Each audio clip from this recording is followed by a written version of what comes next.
Welcome to the Polk Government Television special on the coronavirus disease, COVID-19.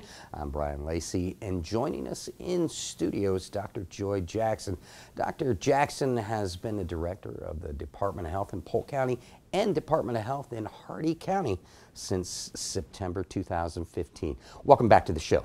Thank you. Glad to be here. Well, if we could we get a status update within the Polk community on COVID-19 coronavirus, please? Certainly. As of today, we've identified a little over 100 people who have tested positive for COVID-19. Keep in perspective that 2 weeks ago we had our first case. So we've identified 100 people in the past 2 weeks with COVID-19.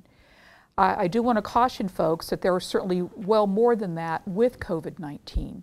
And the estimates say that you should multiply that by 10 for people in a community that likely have the condition.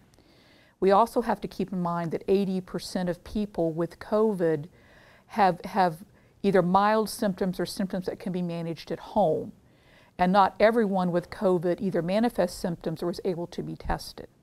So the burden of disease in the community is likely significant, but fortunately, we've not had a lot of major manifestations.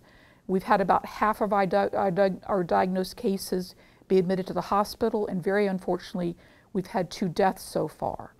But we have to keep it in perspective that the vast majority of folks with COVID will recover and recover well at home. Within the Polk County community, what are we doing to combat it from your standpoint? Multiple individuals, agencies, and individuals are working on this. Again, this is not just a public health issue. So I'll start with the Department of Health because that's what I know the best. I've got epidemiology staff and RNs that are contacting those that have tested positive. We're contacting their contacts with the goal of limiting spread by reminding people to stay home, and particularly having contacts stay home and not potentially influence work sites and family members.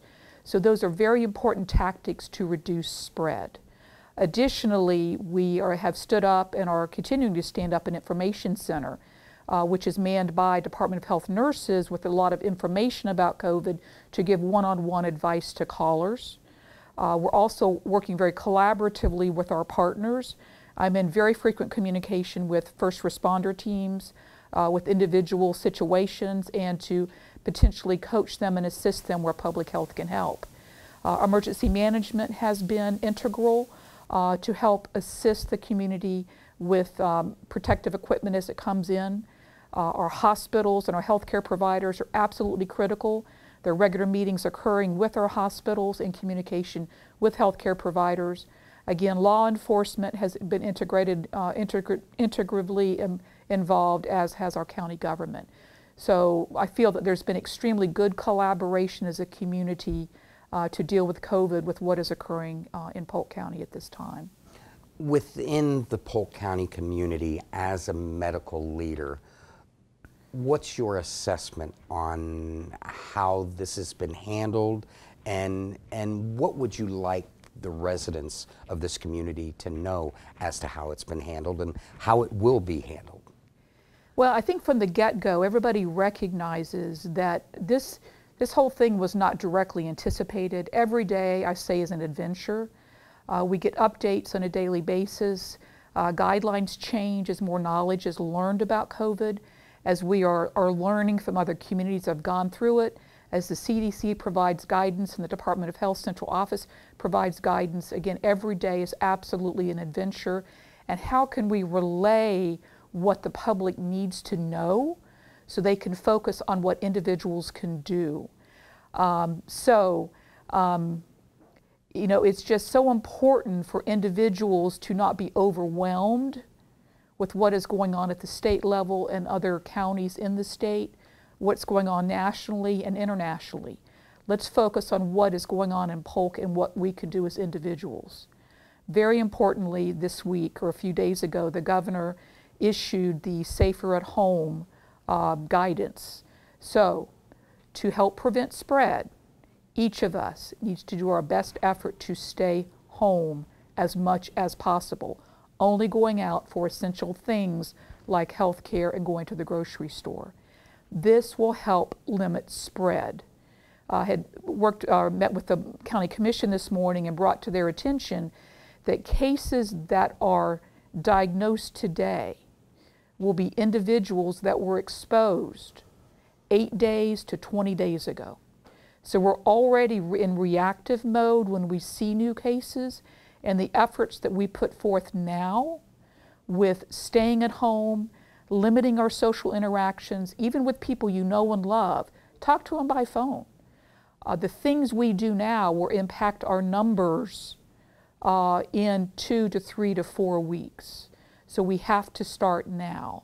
And that is my request to citizens and residents in our county, is to stay home and protect yourselves and your community by following the Safer at Home. This is particularly important in our at-risk population, the populations that are most at risk for having serious complications. And that is deemed to be the 65 and older age group and those that have underlying health problems. Those are the ones that absolutely must be staying home. I've mentioned before that I live at home with 2 older family members. I'm the one that does the grocery shopping or has it delivered. Everybody else is restricted to the house.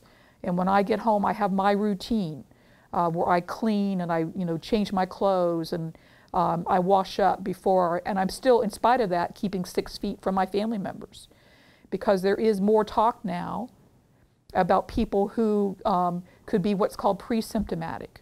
Is it possible that you've been exposed, you will contract the condition, but you may be shedding virus before you become symptomatic? Additionally, not everyone with COVID will develop symptoms, or symptoms can be so mild that they don't realize they have the condition. So the spectrum of manifestations of COVID is extremely wide, from no symptoms to severe symptoms and death. But we all have a responsibility to protect ourselves, our families, and our communities, and the main way we can each do that is to stay home. From a community standpoint, what are we looking at as far as a timeline goes? I wish I knew the answer to that, and I think the things that we can do to reduce the spread by staying home will blunt the curve, which means that we won't have as many, we won't have a peak of a lot of cases if we can do this. But, I think we're all seeing a lot of estimates out there, but I think we're looking at least a month, and probably significantly longer than that. And every day as data comes in, more is learned about this condition and the impact on communities. But we need to hunker down for a while. Dr. Jackson, from the state standpoint and Florida Department of Health on down to your local office, the job that Scott and Nicole are doing, social media is helping you advance the message. Talk about the importance of social media and how folks can stay in touch with you. I appreciate that opportunity, because again, we can all watch regional and national media and be completely overwhelmed. The opportunity for good, reliable information on local social media is very important. The platform that our local PIOs is using is called Nextdoor, and we are pushing out local information.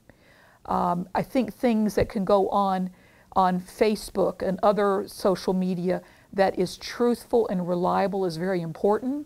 We've seen some posts on Facebook that have not necessarily been true.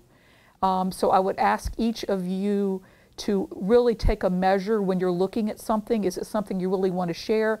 Is it something you really want to believe? And the best thing to do is to go back to a reliable source of information. Social media is extremely powerful for getting local messaging out very quickly, and we're looking to better leverage that. Also, these opportunities where we can speak to our community on a regular basis is also important. And I'm doing this with my staff at the health department, and we need to do more of this with the community. With the time that we have left, I'd like to give you the last word on this. Take this time, talk to the residents, and tell them what you want them to know, if you could, please.